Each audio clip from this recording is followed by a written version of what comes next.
You are listening to the Life Coach School podcast with Brooke Castillo, episode number 151. Welcome to the Life Coach School podcast, where it's all about real clients, real problems, and real coaching. And now, your host, Master Coach Instructor, Brooke Castillo. How are you, my friends? I am so thrilled to be here with you all this morning. I am amazingly good. I woke up amazingly anxious, which is never fun, just dreading the day. That's what I woke up with this morning. And I did a lot of work and I sat down, and here's what's great. When you really work on yourself and you have clients that you know have the same issues, it's so great for me to be able to share that with you all. So today I woke up and I was struggling and was looking on my news on my phone. Like I have a thing that has like news headlines. That was a horrible idea. It's ill-advised. Don't do that. And I decided I didn't want to feel anxious today. I have a lot going on today, a lot of classes to teach. I'm flying out to see my coach today.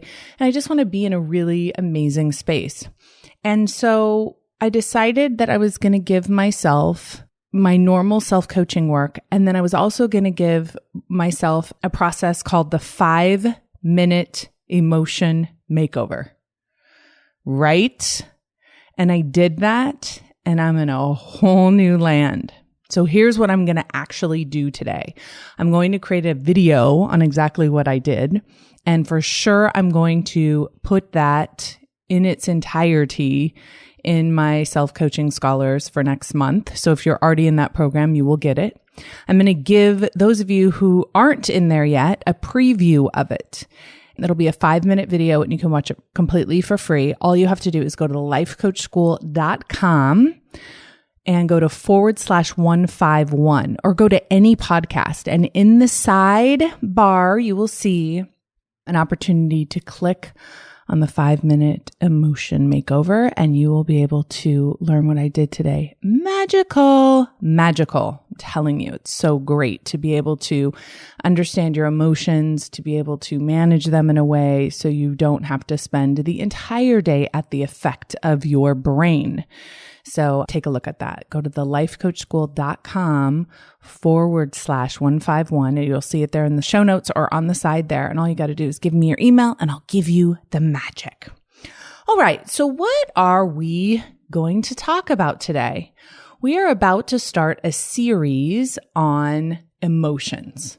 As I move into February, my coaching with all of my clients and the scholars is going to be about emotion.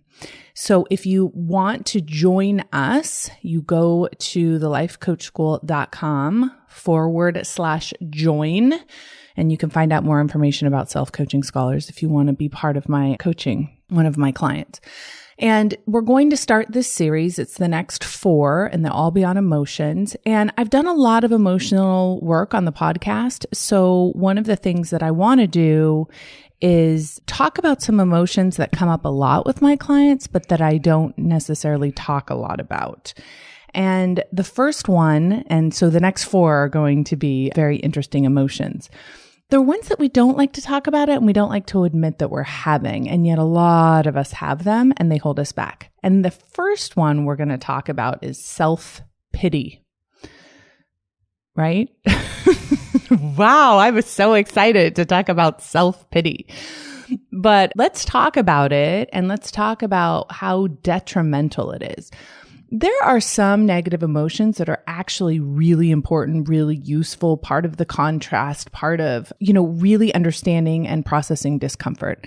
And there are some emotions that I feel are not useful to spend any time feeling. And I think self-pity is one of them. I have seen self-pity rob way too many of my clients of their dreams. Way too many of my clients of their accomplishment, of taking action. And so as I go through this, I want you to see if you recognize yourself, and then make sure if you're one of my clients that you go through that workbook and do this work. Again, it's one thing to understand it intellectually. It's very hard to see self-pity in yourself. because it's not something you want to recognize. So what happens is you're having it, but you don't even recognize that you're having it because you don't want to be having it. And so you'll dismiss it and judge it without noticing it. It's important to recognize it, see what's happening there so you can deliberately change it. So the definition of self-pity is excessive, self-absorbed unhappiness over one's troubles. Excessive, self-absorbed unhappiness over one's own trouble. So I've talked about this a little bit in class, but I want to talk about it here too. I talked about how I was reading this article that a doctor had written about depression, and he was noticing that his patients come in and tell him that they are depressed, when really he's noticing that they're not depressed, they're just unhappy. But they've come to believe that they're entitled to happiness, and when they aren't, they must be depressed and need medication. And he thinks that's one of the reasons why so many people are buffering on prescription medication. I am the first to tell you that there are very appropriate uses of medication, antidepressants, anti-anxiety medication, very appropriate uses. I have worked with many clients who are on medication or who go on to medication when I'm working with them, and it is magical for them because of a chemical imbalance. I am not in any way saying that people should not go on medication. I would do it in a heartbeat if I had a chemical imbalance. But what I'm talking about is unnecessary medication. I'm talking about with a very low tolerance for any kind of negative emotion, we immediately think something's terribly wrong and that we need to be medicated. And there is a lot of that going on. So not only are we buffering with food and buffering with alcohol and buffering with the internet, right, and buffering with porn, we're also buffering with the over medication of our society. So I really want to be clear there. There's an appropriate use of food, and then there's buffering with food. There's an appropriate use of medication, and then there's buffering with medication. So if anytime you're feeling unhappy, you immediately think something's wrong, you're going to feel like you might need to get some medication so you can be happy. Now, here's one of the problems with that is you don't learn how to cope with negative emotion. And so you can become dependent on that as a coping mechanism if it's inappropriate for your situation. So people will say to me all the time, I don't know if I should use medication or not, right? And that's something that there's no way I could tell you whether you should do that or not. But I will say, regardless of whether you're on medication or not, doing this work on being able to cope is imperative. And most of us don't know how to do it. I see a lot of self-pity with my clients, right? They start pitying themselves when they aren't happy. So basically what happens is we start feeling bad about feeling bad, right? So like my example, I wake up this morning and I feel anxious, then I could start feeling sorry for myself because I feel anxious, which makes me feel completely disempowered, which makes me think I should take the day off. I shouldn't record the podcast. I shouldn't teach my course. I shouldn't go see my coach today because now I feel bad that I feel bad. Or I could wake up and just be like, come on. I did kind of do that, by the way. Come on. Why do I have to do this? Why do I have to be the one that feels this way? I do all this work on myself. I am entitled to feel better, right? That's me feeling sorry for myself. And the minute I feel myself indulge in any kind of self-pity, I shift my mind and recognize that oftentimes I make my own negative emotional experience so much worse by feeling bad about feeling bad. When I take action and I don't get the result I want, when the effect of my action is not what I had planned, I feel sorry for myself. I feel like, oh my gosh, why can't things just always work out for me? Why is this happening? And then the answer is always because you're not good enough, right? And then I start feeling bad. And then I start comparing myself. And then I start feeling bad. Self-pity comes from identifying and thinking of ourselves as victims of our circumstances. We feel as if something should be different. We externalize the cause of our issues, comparing ourselves to others, and accept defeat when we haven't even lost.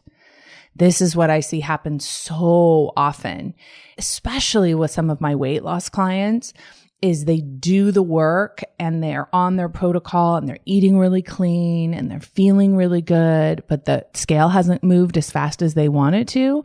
And so they really start accepting and claiming defeat when they're just about to the point where they're probably going to drop a bunch of weight. I've watched hundreds of people lose weight. Everyone loses it differently, but I've watched people struggle, lose.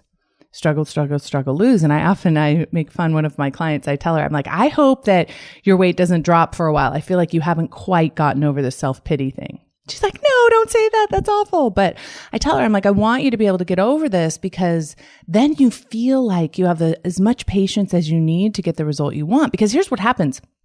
If I start feeling sorry for myself because I'm not getting the results I want quick enough, what do I end up doing? I end up quitting and ensuring that I never get the result. And that proves that I should feel sorry for myself and that I don't get what I want. But it's very sneaky, that emotion. It comes in and you don't even notice it. You start feeling bad about yourself and for yourself, right? For yourself. Oh, I'm so glad. Like, have you ever noticed that, like, when someone else going through something horrible and your mind might say, oh, I'm so glad that's not me. I'm so glad I'm not having to go through that. That's what your brain is saying about you in self-pity. Oh God, that sucks to be you. It sucks to be you going through this. So now not only are you going through the situation that you're claiming is horrible, but then you're feeling horrible about feeling horrible. Self-pity is one of the most indulgent emotions. We give in and feel sorry for ourselves instead of changing what is changeable. We give up and feel bad about giving up with no recognition that giving up is not the same as losing. Giving up is failing on purpose. So I want you guys to think about the model, and I want you to think about that F line. And when we put self-pity in that F line, the corresponding action is most likely quitting, slowing down our action, accepting defeat, right? Giving up is not the same as losing. Giving up is failing on purpose. Don't do that. Self-pity will drive you to do that. Now, here's the other kicker. If you're feeling sorry for yourself, let's use the weight loss example. If you're feeling sorry for yourself because you're not losing weight fast enough, and so you decide that you feel bad that it takes you longer to lose weight than maybe your friend, you're going to start feeling sorry for yourself. So let's say your friend's losing weight faster than you, you're not, you start feeling sorry for yourself. So that self-pity, which by the way feels terrible, will lead you to quitting. But here's the kicker. You quitting does not relieve you of feeling self-pity. You feel sorry for yourself before you quit, but then you also really feel sorry for yourself after you quit. So taking the action of quitting or giving up on something because you feel sorry for yourself does not relieve self-pity. In fact, it perpetuates it. And then you feel even more sorry for yourself because it quote unquote didn't work out for you. Right. And then you start blaming other people and feeling sorry for yourself for the decisions that you've made. Okay. Be really aware of this and ask yourself, am I feeling self-pity? Here's how you might know. Do you make a lot of excuses? Do you not follow through on a lot of your actions? These are hard things to see in ourselves, right? We don't see that we're doing that.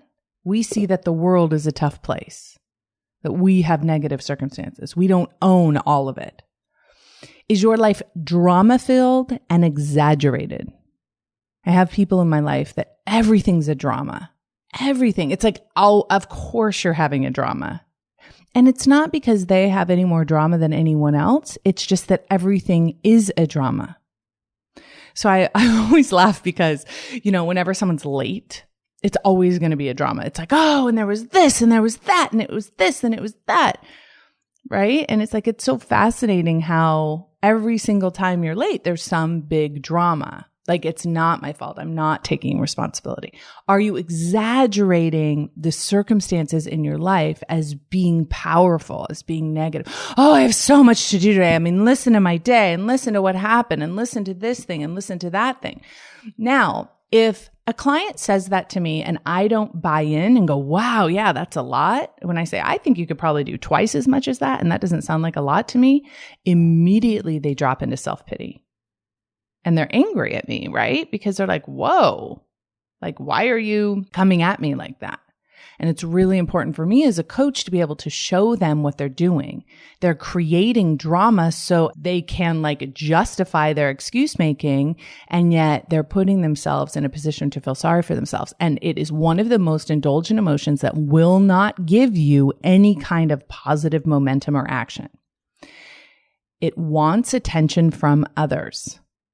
Have you guys ever had this? This is so true for me. Whenever I'm feeling sorry for myself about something or someone or something did with me, I immediately need to call my friend and tell her the injustice of it all. And I need to exaggerate it and be like, can you believe this happened to me? You guys know what I'm talking about. Poor me, the injustice of what happened to me. And then I love my best friends know that I don't want them to coach me. I want them to commiserate with me. So then we commiserate and we all feel sorry for myself together, which is completely indulgent and not useful in any way, right? So you have to be recognizing when you are indulging in self-pity. Self-pity thrives on claimed helplessness. There's nothing I can do. Just sit around and feel sorry for myself. Can you believe this horrible thing happened to me? Nothing I can do about it, right? What I promise you can do about it is change the way you're thinking about it. Self-pity whines and complains. Whenever you hear yourself whining, I hear myself whining too often, I laugh wow. I feel sorry for myself. I feel like I am entitled to more, and yet I don't want to take that action to get more. I just want to sit here and feel sorry for myself. You can't feel sorry for yourself and indulge in self-pity and also take effective action at the same time. You're either doing one or the other. Think about this. It feels terrible when someone feels sorry for you. You never want someone to pity you, and yet you're doing it to yourself. Right? It feels terrible to feel sorry for someone else. You never want to be around someone you feel sorry for. Right? When you pity someone, it's not a great feeling. You don't want to spend a lot of time around them. When someone's pitying you, you don't necessarily want to be around them. But you're doing both when you have self-pity. You're feeling sorry for yourself and you're being felt sorry for by yourself. Right? It's a terrible place to be. It's not useful. It's the fuel for complaining, excuse making, and whining. That's about it. So if you're someone that feels sorry for themselves and creates an emotion of self-pity with your thinking, you must change your thinking and the way that you view yourself. You must, because you will end up failing on purpose, quitting ahead of time. Okay? Instead of thinking that someone or something should give you more, you have to start owning that everything you have is your own creation. No matter what happens in the world, it's supposed to be happening. So I notice this happening to me when people are really upset. I don't want people to be upset. I don't want people to be upset about anything, right? Globally, I look at the number of people that are upset, about our world, and I feel bad about that. And I indulge in that. And I come back to myself and I remind myself, no, there's supposed to be discord. That's what the world is about. That's why we come here. There's supposed to be contrast. There's supposed to be conflict. And as soon as I do that, I feel like I have the ingredients to deal with it. When I tell myself these things shouldn't be happening in the world, or these things shouldn't be happening in my life, or these things shouldn't be happening in my business, then I all of a sudden feel powerless and feel sorry for myself. When I understand, no, it's all happening for me. This is all part of the deal. This is like our curriculum in the world. Then I show up in a very different way. The way that I like to think about it, and this has been helpful for some of my clients, is when you sign, let's say you're going to go to Harvard or you're going to go to Yale, okay, and you're going to sign up for a class. You're probably going to expect that that class is going to be hard, right? You're not going to go take a class at an Ivy League university and have it be a breeze. They're not going to be like, show up when you want, who cares? It's an easy A. My guess is you're going to plan on going to work. Plan on showing up to class, paying attention, studying, using your own mind, being creative, applying it. Now, I could be wrong. Maybe those of you who went to Yale, all my Ivy Leaguers can tell me whether this is true or not. But for me, I would plan on it being challenging. And then when it was, I would be like, bring it. I want to earn this degree. I want to earn my A in this class. So the harder it is, the harder I'm going to work, right? And those of you who love school, you know what I'm talking about. Now, there's another group of you, the harder it is, the more you want to feel sorry for yourself, the more you want to quit, the more you want to go to a different school, the more you want to stop going to school, right? Notice this in yourself. Are you believing that you've signed up for life and that the harder it is, the more you can grow, the stronger you can become, the more you can evolve? The harder the school is, the more you're going to learn and apply yourself. The harder your life is, the more you're going to learn and apply yourself. Now, some of you may say, that sounds awful. I just want an easy life. And that's fine as long as your life's easy. I don't meet a lot of people where their life is easy. So I think maybe our life shouldn't be easy. I don't think that's the point. So I can either feel sorry for myself that my class at Yale is so difficult, or I could be like, of course my class at Yale is difficult. That's what I signed up for. I'm ready. Bring it. Let's do this. I'm capable of this. I wouldn't be here if I wasn't capable of it. Notice the shift in the energy from feeling sorry to expectation and growth and energy. Know that you are not a victim. I don't care what has happened to you in your life. I don't care what you're experiencing in your day. I don't care. I have worked with clients that have had horrific abuse situations. They've been treated terribly by other people. And I never, ever let them dwell in a place of victimhood, because they start feeling sorry for themselves and they stop taking action to be more empowered.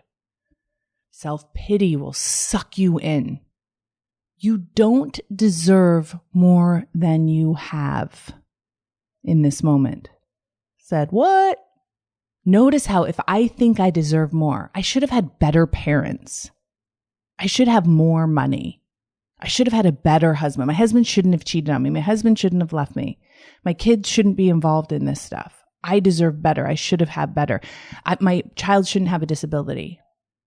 As soon as I go there, I start feeling sorry for all of the things that have happened to me in my life that should have been different. When I look at my life and I'm like, no, this is exactly what I should have based on who I am and how I'm showing up in the world. And then I feel complete. And from there, I can create more abundance. I don't feel sorry for myself. I love owning what I've created for myself. And that includes all of the abundance that I've created for myself and all of the things that aren't as good as I want them to be. But if I've created them, I can create more. I tell myself there's nothing to feel sorry about. What's meant to happen does. I love saying this to myself. Oh, I keep thinking this shouldn't be happening. Of course this should be happening. This is my assignment today. Right? This is what my professor of my life has assigned. I'm in. Let's do this. I got this. Look at what a good student I am. Look at what I will create. Look at how much I will learn. That's how I choose to approach my life instead of feeling sorry for myself that the work is so hard and start complaining and exaggerating it. Right? Imagine going to Harvard or Yale and signing up for a class and then sitting around and complaining how hard it is. There's so much work. It's so ridiculous. Oh my God, you wouldn't believe it. Everyone's so much smarter than me. This professor is ridiculous. What we're expected to do is unreasonable. And I could probably prove all of that true. Or I could just be like, bring it on. That's what's up. This is what's up for me today. We're supposed to have conflict and contrast. Things are supposed to be hard and difficult and challenging. There's supposed to be suffering in the world. How do I know there's supposed to be suffering in the world? There is suffering in the world. So I can either suffer about the suffering, or I can focus my energy on creating more contrast to the suffering. And that's what I'm going to choose to do. When I feel sorry for myself, when I victimize myself in my own mind, I contribute to the suffering instead of the opposite. So I want you guys to think about that in your life. And I want to promise you that it is difficult to see. You have to pay attention. Notice when you're complaining, when you're whining, when you think your life should be different, when you think you deserve better. When you tell yourself, I deserve better, I'm entitled to more, you're in self-pity. Find the thinking that's causing it and write it down. Recognize that it's not serving you. There is nothing about self-pity that will serve you. Other emotions will serve you. Even negative feeling emotions can really serve you. Self-pity is not one of them. Decide what you want to feel instead. I want to feel motivated. I want to feel excited. I want to feel ready, right? I want to feel like I feel when I think bring it on. I feel capable and confident. That's how I want to feel. It feels so much better than self-pity, and the result is so much better in my life. Create new thinking and beliefs around any situation that you think should be better or that you're whining and complaining about. Stay aware of all the feelings and clean up that self-indulgence. Those are the steps. Now, if you're a self-coaching scholar, make sure you go through and answer the questions in your workbook. Do that deep dive into this work. Be willing.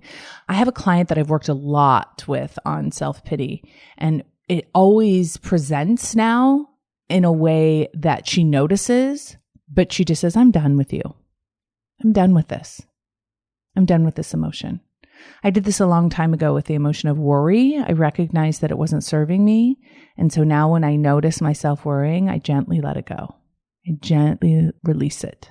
And we can do the same thing with self-pity. I will not feel sorry for myself. And I'll leave you with one thing. One of my clients finds it easy to find some relativity, right? So like, I feel sorry for myself because, my stock portfolio went down 10%. And when you compare yourself to someone that has no money, to someone that doesn't have an education, that doesn't even know how to invest in stocks or has no money to invest in stocks, right? It's all relative. That can be a useful way, especially in the beginning, to not feel sorry for yourself.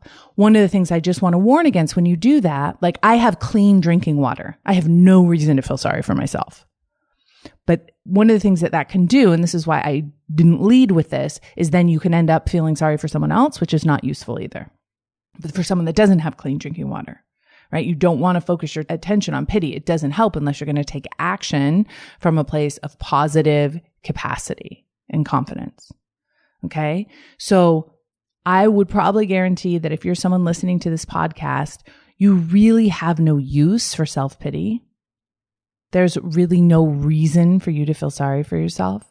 Do not compare. Do not exaggerate. Do not create drama. Do not think you're less than. Go and get yours. Prove it to yourself. Show up for the curriculum that is your life today. And even if it's hard, get it. If you graduate from Yale or Harvard, someone's going to say, or even let's say you become a doctor, someone's going to go, whoa, that must have been hard. Yeah, it was hard. Heck yeah, it was hard. I don't want my brain surgeon to say, it's nothing. Right? I want someone that has some grit, that can get through the hard stuff, that can handle a challenge. They go into my brain and there's something in there unexpected. I don't want them to freak out because their life's been easy their whole life. I want them to be like, listen, this is a crazy thing that's happening in your brain, but I can handle it. Right? Because I've practiced handling hard things. All right, you guys, do your work on this, check it out, and try to be someone that doesn't feel sorry for themselves. Try to work towards being someone that does not experience self-pity. I have a really special treat for you guys. Those of you who are interested in listening to some of my coaches have been staying on after the outro to listen to them, and I've gotten amazing, awesome feedback. I know, right? The coaches that we train, the coaches that are out there helping people in the world are such a huge piece of my, I would say, pride in this world, and just feeling like so many of them are out there doing great work. So I'm thrilled that you guys are enjoying the segments, and I'm going to go ahead and keep doing them. And of course, those of you who aren't interested, no problem. Once the outro starts playing, you just turn it off, right? No big deal. It's a win-win for everyone. So the coach that I'm featuring today is Joann Philomena. And one of the things that I love about training coaches is to watch their own growth during our 6 days together and the months that follow. This work, when you do it in an intense way in person, is crazy awesome to watch. Everybody that goes through it was like, what just happened? And so I love watching people take the work that I have created to use on myself to make my life better, and watch them not only use it on themselves, but then to use it on their clients. So I think Joann does a brilliant job in this segment, referring to some of the tools that I teach and her interpretation and her approach with them, and adding much more value than has already been provided. So I'm really excited to introduce her. I hope that you'll enjoy her. If you love my podcast, I think that you'll love the topics that she talks about coming up here: focus, willpower, and desire. Please enjoy. Take care, everyone. Talk to you next week. Bye-bye. Hey, if you enjoy listening to this podcast, you have to come check out Self-Coaching Scholars. It's my monthly coaching program where we take all this material and we apply it. We take it to the next level and we study it. Join me over at thelifecoachschool.com/join. Make sure you type in the THE lifecoachschool.com/join. I'd love to have you join me in Self-Coaching Scholars. See you there. Hi, this is Joann Philomena from JoannTheLifeCoach.com. I am so honored to be included on Brooke Castillo's podcast. I've had many mentors in my life, but studying coaching directly with Brooke has been my greatest influence. She's a brilliant teacher, so if you have a calling to serve others as a life coach, there is no better out there. That's an unbiased opinion, I promise. Well, maybe a little biased. What does focus, willpower, and desire have in common? We do not have unlimited amounts of any of these. Focus. Focus is a function of our prefrontal cortex. You've probably listened to Brooke talk about higher brain in the front of our head, the part that makes us human. The prefrontal cortex is where we can plan and make decisions, differentiate between good and bad, better and best. This is the part of our brain that can predict outcomes and set future goals. It's basically the keyboard of our computer. It can create the input for the rest of our brain functions. Focus, willpower, and desire are all part of the prefrontal cortex's functions. These are not unlimited resources. As you focus intently on something, all other things start to tune out. If you're engrossed in a movie, it makes it easier for someone to sneak up on you from behind and scare you. This is because almost all of your focus was directed at that movie. If you had unlimited amounts of focus, you could focus on a task forever without any distraction ever. But focus is not unlimited. Have you ever focused on something for so long and so intensely that you finally had to just go lie down? Working throughout my afternoon on my computer, I find I have to break away and get coffee, take a walk, look out the window. The more of your focus you direct on one thing, the less focus is left for anything else. Asserting willpower takes up some of our focus.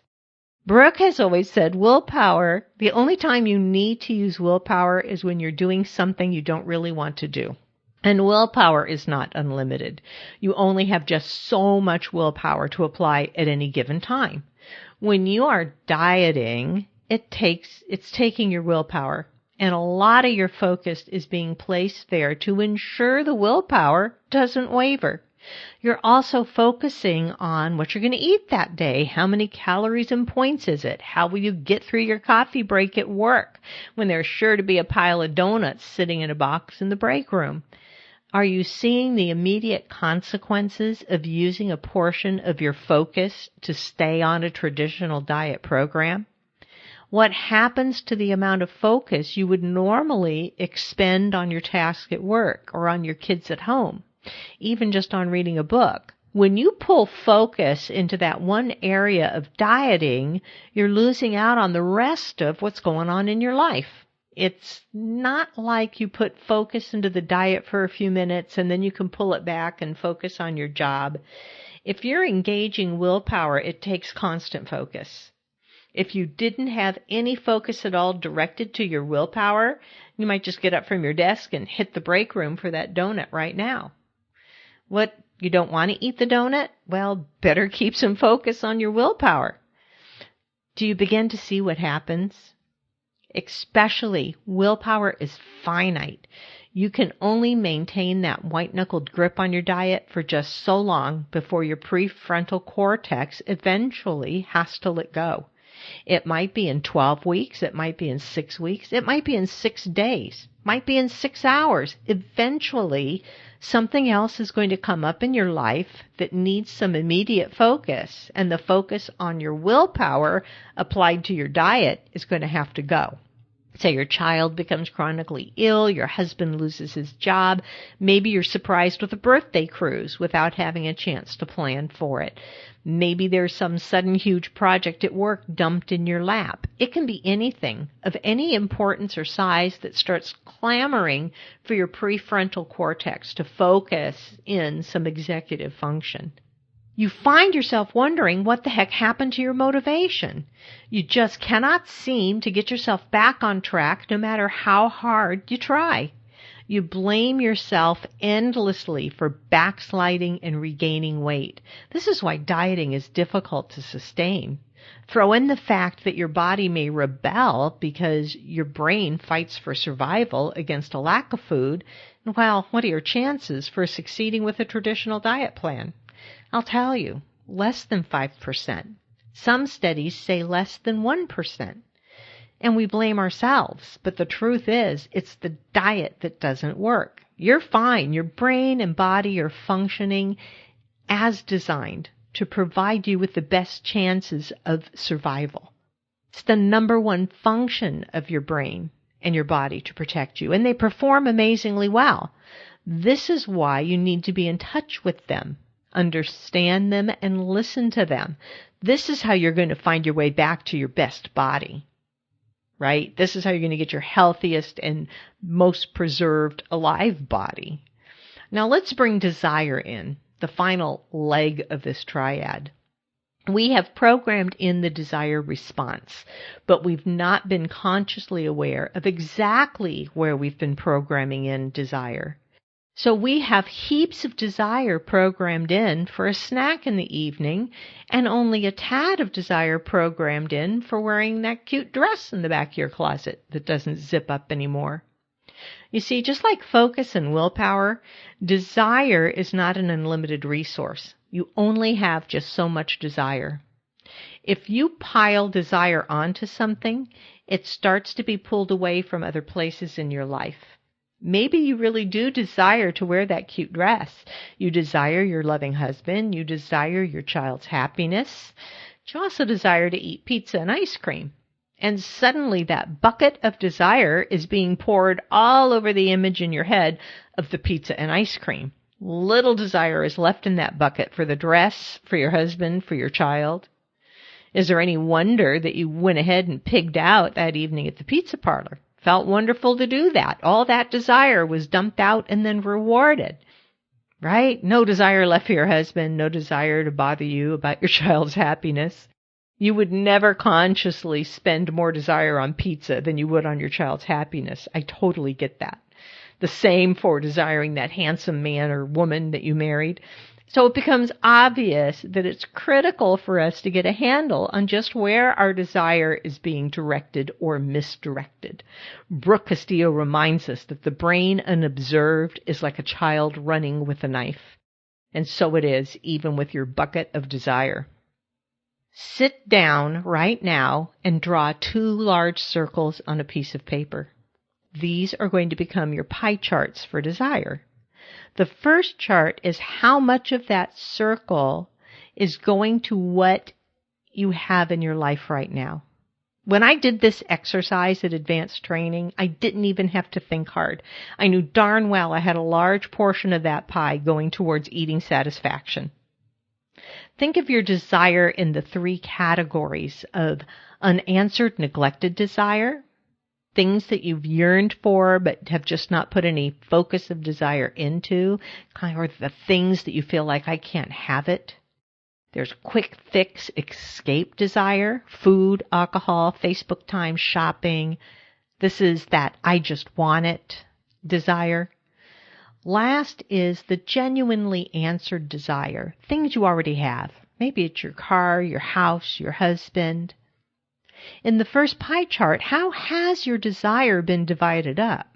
It's kind of an eye-opener if you do this honestly. Now for that second pie chart. Where do you want to spend your desire? How much desire would you put towards weight loss? There's probably an unanswered, neglected desire in your life, as opposed to how much desire you're going to put out there for dessert, the quick fix desire.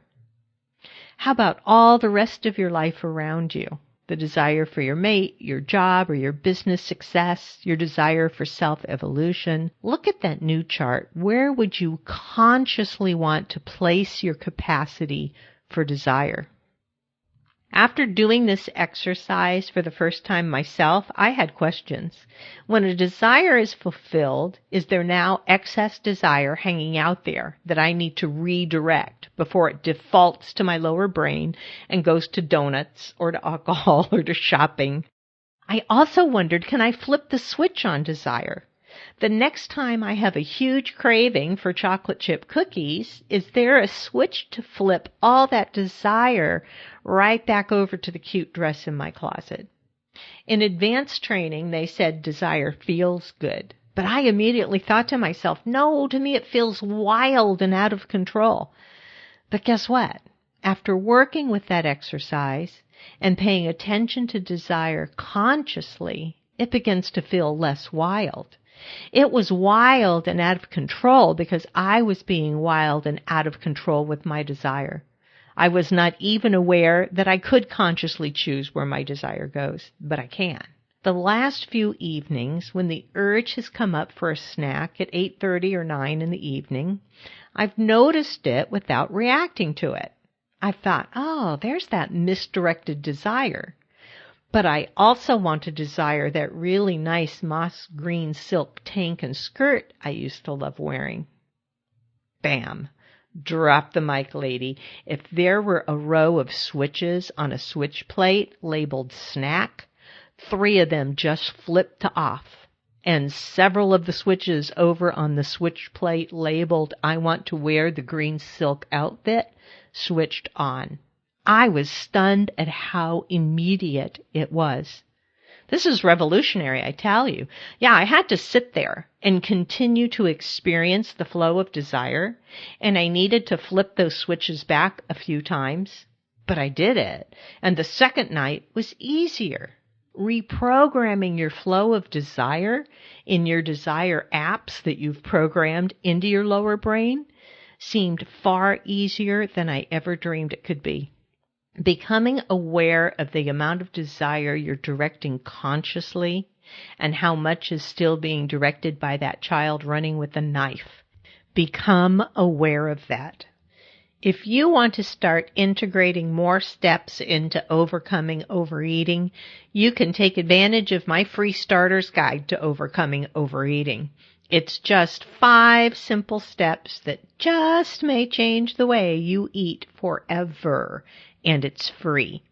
Don't just download it, do it. Taking those simple actions will begin to show you immediate results. No willpower needed.